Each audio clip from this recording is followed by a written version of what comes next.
Hello, my name is Captain Alan Pereira, and I'm a full-time fishing guide on Galveston Bay in Texas. I want to thank all of you out there for watching this video today.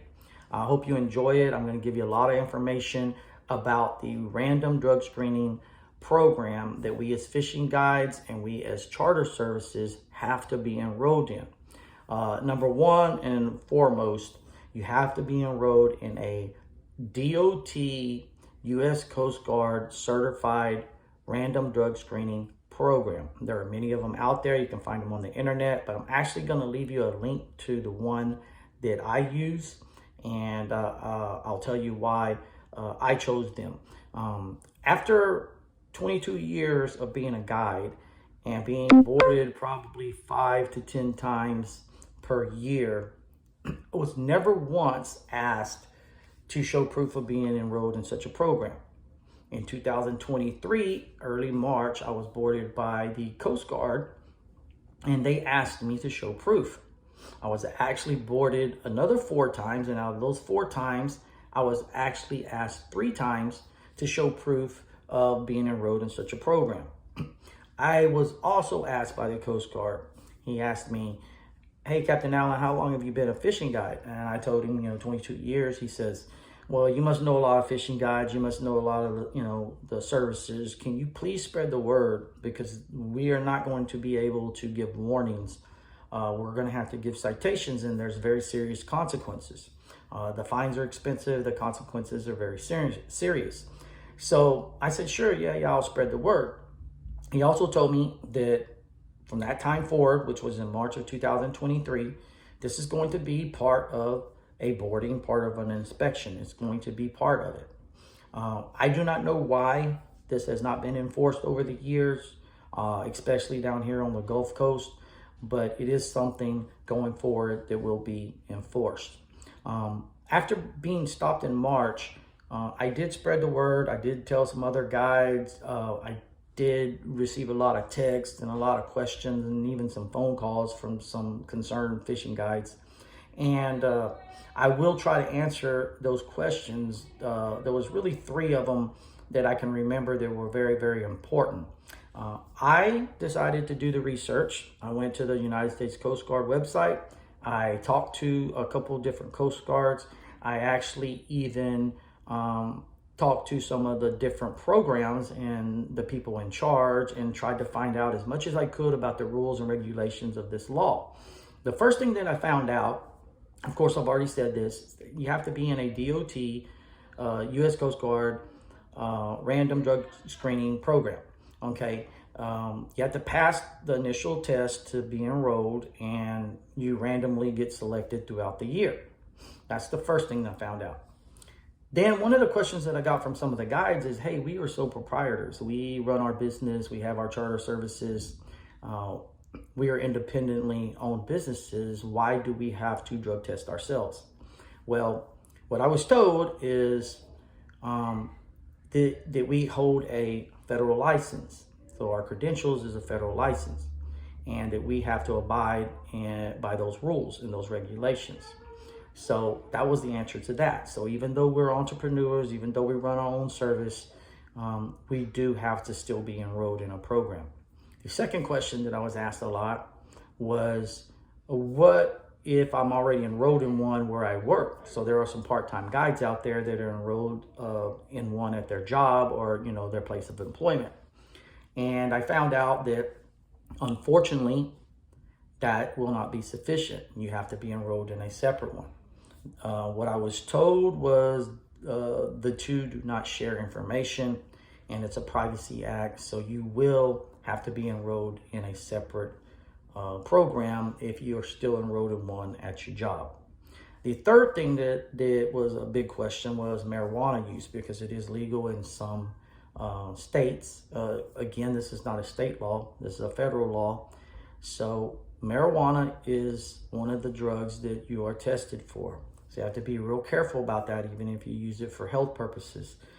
You can fail your test due to marijuana. Now, I hope that clears up some of the main questions that a lot of my buddies and a lot of the fishing guides were asking me. But these are some other things that I found out. I will put a link to the website. You can go and find out all this information on your own if you want to read it. I will also put a name and number to the lady Sara at Clean Fleet. That's the program that I use, and I'll explain a little bit about why I use them. But I do want to read a couple things. I got a paper printout from the website, and I do want to read a couple things for you guys.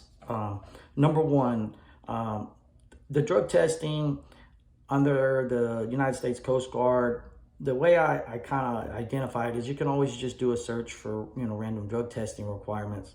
But I guess how you identify it is it says that it's Article 46 CFR, and there are different parts to it. Let me read a little bit about what it actually says. Number one, it says this program has been in effect since November 21, 1988. It also says that all the requirements are for the U.S. flagged vessels, all commercial services, regardless of vessel size or capacity, including what are commonly known as the six-pack charter vessel. So there you go. That includes a lot of guides that are in Galveston. Six-pack, you still have to have it. It also goes on to say that chemical testing of crew members, workers in safety sensitive positions, whether or not they own or possess a merchant credential. So this is saying that even if you have crew members, we do have some jetty guides that fish a lot down here in Galveston. Even your crew members have to be enrolled. If they want to enforce this law, they can cite them. So they actually have to be enrolled also. And it goes on to say a little bit, which I found kind of alarming, the consequences. And these are very serious. Let me read exactly what it says. The consequences for failing to comply with these requirements can be or may involve the loss of a license or a document, loss of your vessel, or civil penalties at a rate of $5,500 per day. Now, I don't know about you, but I don't want to get a citation for $5,500 per day. And especially if you've been guiding for a month or two or three, and then they decide to charge you for all those days. So it can be very serious. You can lose your license, you can get your vessel repossessed, and you could also get fined up to $5,500 per day. So I found that very interesting. And the only other thing that I'm going to read off of here, again, you can go there and you can, look and do your own research. But I found this very interesting also. It says drug testing may also occur when a USCG individual submits an original merchant marine credential application. So it's basically saying they could also check to see if you're enrolled in a random drug screening program, even when you're applying to renew your license. Now, again, this has not been enforced. I've never come across this, but you can see that it's a very serious issue if you don't comply, if you're not in compliance. And hopefully some of this information here will help you make a decision to go and get enrolled in a random drug screening program.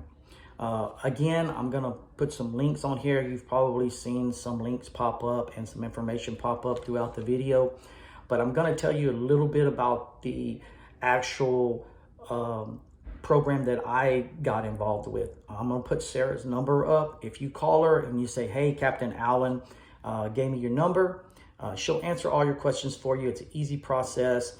And the reason why I enrolled in this program was because this particular program doesn't charge you for every drug test. Once you become a member, you pay a yearly fee. Once you pay all your upfront fees, year after year, you just pay your membership, and you do not have to pay for any more drug tests. Most of the other programs charge you per drug test anywhere from $40 to $60. So I will leave all these links. They're also in the description box, and I will leave all these links for you. And please subscribe to this channel. I'm gonna have a lot more videos coming out. I'm gonna have some videos on fishing with some of my customers. I'm gonna have some videos on boat maintenance. I'm gonna have some videos, anything to do with my business. So please subscribe, please like this video, and I hope that you enjoyed it. And until next time, I will see you on the water.